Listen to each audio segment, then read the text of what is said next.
Your attention please.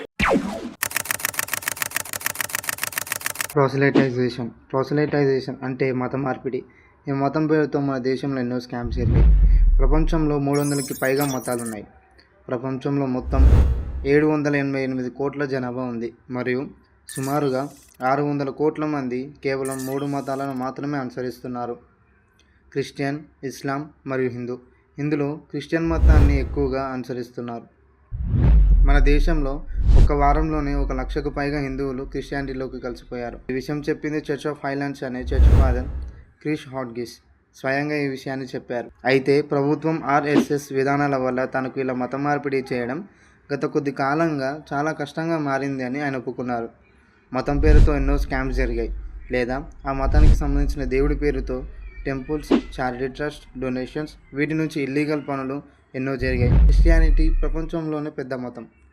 ప్రపంచంలో 31.7% జనాలు follow అవుతున్నారు. ఈ మధ్యకాలంలో మన దేశంలో మత మార్పిడి జోరుగా పెరుగుతుంది. ప్యూ రీసెర్చ్ సెంటర్ చేసిన రీసెర్చ్ ప్రకారం మన సౌత్ ఇండియన్స్ హిందువులు క్రిస్టియానిటీలోకి కన్వర్ట్ అవుతున్నారు. కేరళ, తమిళనాడు, పంజాబ్, సిక్కిం, మిజోరం, నాగాలాండ్, మేఘాలయలోని హిందువులు క్రిస్టియానిటీలోకి కన్వర్ట్ అవుతున్నారు. Every year 24 lakh Indians are changing their religion into Christianity. ఈ మత మార్పిడి చేయడానికి ఎక్కువ ఎవరిని టార్గెట్ చేస్తున్నారంటే ఎవరైతే ఆర్థికంగా, సామాజికంగా, ఫిజికల్గా వెనుకబడిన వర్గాలు ఉంటాయో వాళ్ళని ఎక్కువగా టార్గెట్ చేస్తారు. ఇలాంటిది రీసెంట్గా పంజాబ్లో చాలామంది ప్రజలు తమ పూర్వీకుల మతాన్ని విడిచిపెట్టి క్రిస్టియానిటీలోకి కన్వర్ట్ అవుతున్నారు. 3.5 lakh people convert into Punjab in 2 years.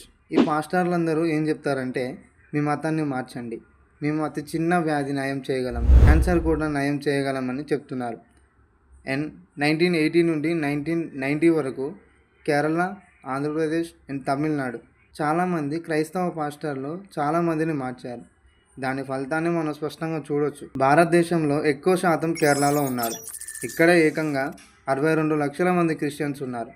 తమిళనాడులో 44 లక్షల మంది క్రిస్టియన్స్ ఉంటే మేఘాలయలో 22 లక్షల మంది.